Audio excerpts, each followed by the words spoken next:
Bueno, vamos a hablar con Eugenio Maríes, economista jefe en la Fundación Libertad y Progreso. Queríamos arrancar, Eugenio, si te parece, para hablar de esto que se planteó como una pelea entre el gobierno nacional y las provincias, y toma un informe de la Fundación sobre que en promedio las provincias aumentaron 69% los empleos públicos en los últimos 20 años. Quería saber si esto era así y cómo afecta esto a esta relación tensa entre el gobierno y las provincias. ¿Cómo estás? Buen día. Muy buenos días. Bueno, yendo directamente a lo que vos mencionabas, sí. Es efectivamente así, sí, son las estadísticas oficiales. En las últimas 2 décadas las provincias aumentaron casi 70% su planta de empleados públicos, ¿sí? Y esto, si bien es cierto que las provincias tienen a su cargo varias funciones que digamos son trabajo intensivas, ¿sí? Por ejemplo la salud, la educación, seguridad, este aumento de empleos públicos realmente los argentinos no lo hemos visto en mejores servicios públicos, con lo cual nos empieza a dar un poquito la pauta de que, bueno, evidentemente hay ineficiencias en el gasto provincial que es importante primero hacer la lupa, reconocer que existen y luego empezar a actuar para corregirlas, porque bien ustedes mencionaban los aumentos de impuestos provinciales que están habiendo, y estos aumentos de impuestos provinciales responden justamente, las provincias tienen un gasto, tienen una estructura que hay que pagarla, hay que sostenerla, y eso lo hacen todos los argentinos pagando impuestos nacionales, pero también impuestos provinciales, ¿no? Bien, y lo que te refería al inicio, en esta demanda del gobierno nacional de que las provincias se administren mejor, ¿tiene que ver el empleo público o son otros componentes? Bueno, las provincias, al igual que la nación, tienen ineficiencias en muchísimos componentes, ¿sí? Entre ellos el empleo público, ¿sí? A ver, en las provincias el empleo público pesa más que en la nación. Si veamos una comparación muy sencilla. En las provincias tenemos 2.300.000 empleos públicos, mientras que en la nación tenemos alrededor de 600.000. Si estamos hablando 2.300.000 versus 600.000. Esto claramente nos da la pauta de que la cuestión del empleo público es mucho más relevante en las provincias. Pero no deja exento también que las provincias tienen cuestiones como obra pública, ¿sí? Organismos, subsidios que dan, sí, en fin, hay mucho para revisar en las provincias, al igual que en la nación, pero es el camino para tener estados, no solamente el Estado federal, sino estados subnacionales, los estados provinciales, sí, que funcionen mejor, que respondan mejor a los ciudadanos, que permitan bajar impuestos, ¿sí? Algo que la sociedad argentina está reclamando hace tiempo, ¿sí? Pero insisto, esto es la nación y las provincias en conjunto en un plan de racionalización de los gastos para justamente permitir a los argentinos vivir mejor. ¿Cuál es la causa de este crecimiento tan desproporcionado del empleo público? Bueno, a ver, acá evidentemente tenemos una cuestión de decisión política. A ver, el empleo público, la mayor explosión en las provincias se dio entre lo que fue los años 2004 y 2015. Sí. Y esto tiene que ver con una decisión política de los gobiernos que imperaron en ese momento de ampliar cada vez más el rol del Estado en lo que era el manejo de la economía, en la intervención económica, que fue algo que se vio en la nación, pero también en las provincias. A ver, pongamos un ejemplo. Astilleros Tandanor, sí, que son de la provincia de Buenos Aires. Un astillero que tiene una producción realmente paupérrima para la estructura del astillero que maneja y tiene miles de empleados públicos provinciales. Entonces, eso tuvo que ver con una decisión política de tener un astillero estatal, ¿sí?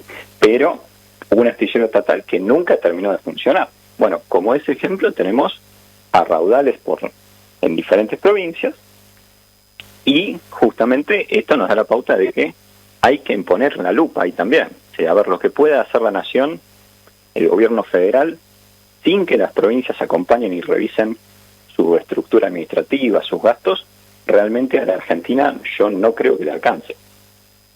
Eugenio, en el informe indican que en estos últimos 20 años la provincia donde más creció el empleo público es Tierra del Fuego, y la que menos creció es Formosa. El imaginario popular por lo menos dice Formosa son todos empleados públicos. Que haya crecido poco es que ya tenía mucho empleado público antes, en este caso. En este caso puntual que vos estás mencionando, efectivamente es así. Uh-huh. Y si tomamos Formosa, el crecimiento es del 20%, ¿sí?, en la cantidad de empleos públicos. Pero cuando vemos la estructura del sector público versus sector privado en Formosa, nos damos cuenta de que ya la mayor parte de la provincia eran todos empleados públicos, ¿sí? A ver, en Formosa tenemos un empleado público y medio por cada empleado en el sector privado. Entonces, tenemos más empleados públicos que empleados privados. Sí, esa estructura es claramente insostenible y nos lleva a hablar de otro tema, que es la coparticipación. ¿Cómo puede ser que una provincia tenga más empleados públicos que privados? Bueno, porque existe la coparticipación federal de impuestos, sí, que le permite a algunas provincias gastar con billetera ajena y mantener estructuras estatales que no tienen nada que ver con lo que es la estructura productiva de la provincia. Sí, que, a ver, podemos hablar de Formosa, pero también podemos hablar de La Rioja, de Jujuy, Santiago del Estero, Chaco, Corrientes. Sí, estoy nombrando todas provincias que tienen más empleados públicos que empleados en el sector privado. Aprovecho que me mencionaste y nos metemos en el tema de la coparticipación. Milei en el discurso que realizó en el Congreso el viernes pasado, además de hablar de un nuevo pacto fiscal con las provincias, mencionó como recomponer la coparticipación. ¿Lo ves posible en el marco político que se está dando? Desde el punto de vista económico, yo te diría que es algo necesario. Sí. Más que posible, te diría que es necesario. Yo creo que hay una suerte de clima político que va apuntando a revisar la coparticipación. Sí. A ver, hemos visto en los últimos años enormes conflictos por tema coparticipación, lo que fue con la Ciudad de Buenos Aires, con la provincia de Buenos Aires, con La Rioja. Empieza a armarse una situación en la cual, evidentemente, la coparticipación federal de impuestos, tal cual hoy está, genera una gran cantidad de conflictos no resueltos, y eso obviamente nos va generando el caldo de cultivo político para sentarnos me refiero al gobierno nacional y los gobiernos provinciales, y buscar una nueva negociación, un nuevo pacto, digamos, de distribución de impuestos entre lo que es la nación y las provincias, porque hoy lo que pasa es que las provincias le delegaron a la nación la recaudación, ¿sí? O sea, la nación a través de la Administración Federal de Ingresos Públicos, sí, recauda el IVA, ganancias y otras X cantidad de impuestos coparticipables, y luego lo distribuye a las provincias, sí, con un criterio dudosamente solidario, ¿sí? Porque hay provincias que aportan 1 y reciben medio, y provincias que aportan medio y reciben 4. Claro. ¿Sí? Entonces, eso evidentemente nos da malos incentivos a cómo administrar los recursos públicos, y nos genera lo que estábamos hablando recién: provincias que de repente tienen una estructura del sector público que es más grande que la estructura del sector privado en la propia provincia. Eso evidentemente no cierra y no es compatible con un modelo de desarrollo para la Argentina. Eugenio, ¿cómo evalúan económicamente estos casi 100 primeros días del gobierno de Milei? Bueno, han sido 100 primeros días obviamente duros desde el punto de vista económico para los argentinos, sí, para el poder adquisitivo, tan duros como lo mala que fue la herencia de la administración anterior. A ver, recordemos, si esta misma entrevista la teníamos en noviembre del año pasado, sí, hubiésemos estado hablando de los riesgos de una hiperinflación. Sí. Bueno, hoy estamos teniendo esta entrevista mientras vemos que los dólares paralelos están por debajo de los 1.000 pesos. Entonces, evidentemente, lo que estamos viendo es un ajuste importante que está haciendo el gobierno nacional. El objetivo innegociable parece ser equilibrio fiscal, cueste lo que cueste, con toda la impopularidad que pueda generar eso, porque obviamente implica tocar intereses, tocar empleo público, sí, tocar subsidios, y un Banco Central que está siguiendo una política monetaria de suma austeridad. Desde el 10 de diciembre hasta hoy, la base monetaria aumentó apenas 2%, 2% en un periodo de 100 días en los cuales los precios aumentaron más de 50%. Entonces, sí, evidentemente, estamos en un esquema de austeridad monetaria permitido por que el Tesoro dejó de pedirle plata al Banco Central. Ahora, todo esto hace a lo que nosotros los economistas llamamos el equilibrio macroeconómico, ¿sí? Ajustemos el déficit, dejemos de imprimir, y eso nos va a ayudar a bajar la inflación. pero nos está faltando todavía en Argentina completar lo que son las reformas estructurales. Y las reformas estructurales es el cambio de modelo económico, cambiar las reglas de juego en Argentina, las reglas de producción, las reglas de inversión, para volver a crecer y crecer de manera sostenible. Eso implica, entre otras cosas, esto que hablábamos de la coparticipación federal de impuestos, una reforma impositiva, una reforma laboral, varias cuestiones que veamos que se incluyeron en el DNU parcialmente, estaban en la ley base parcialmente, pero bueno, en términos concretos, Argentina todavía tiene mucha tarea pendiente en este tema, y justamente es lo más importante que necesitamos para que la economía empiece a crecer.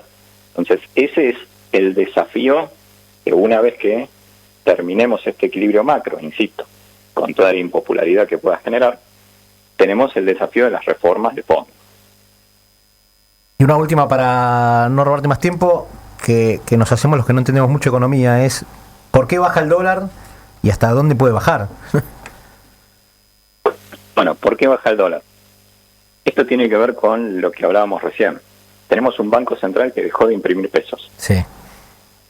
Entonces, los argentinos, los pesos que están en circulación son los mismos que había el 10 de diciembre. Uh-huh. Pero los precios subieron, ¿sí? Obviamente porque había precios atrasados, precios regulados, ¿sí? Y al mismo tiempo, esta situación de pánico en la cual los argentinos nos sacábamos los pesos de encima porque sentíamos que nos íbamos a una hiper, también desapareció. Entonces, ¿qué está pasando ahora? Los argentinos nos estamos dando cuenta de que necesitamos una mayor cantidad de pesos para ir al supermercado, para ir a comprar, ¿sí? Esos pesos vemos que en términos de dólares no están perdiendo valor, con lo cual no nos los queremos sacar tan rápido de encima, pero el Banco Central no los imprimió. Uh-huh. ¿Sí? Entonces los tenemos que buscar de otra forma. ¿Y cómo los estamos buscando? Bueno, básicamente cambiando los dólares que atesoramos antes por pesos, ¿sí? O activos en dólares por activos en pesos. Bien. Obviamente eso a qué contribuye, bueno, a que baje el tipo de cambio. Que insisto, o sea, la raíz de todo esto es que el Banco Central dejó de imprimir. Perfecto. Bueno, muy claro, arrancamos con las provincias, terminamos con el dólar, pasamos por lo que pasa en la economía. Eugenio Maríes, economista jefe de la Fundación Libertad y Progreso y pasó por Caminando Buenos Aires. Muchísimas gracias. Por favor, muchas gracias a ustedes.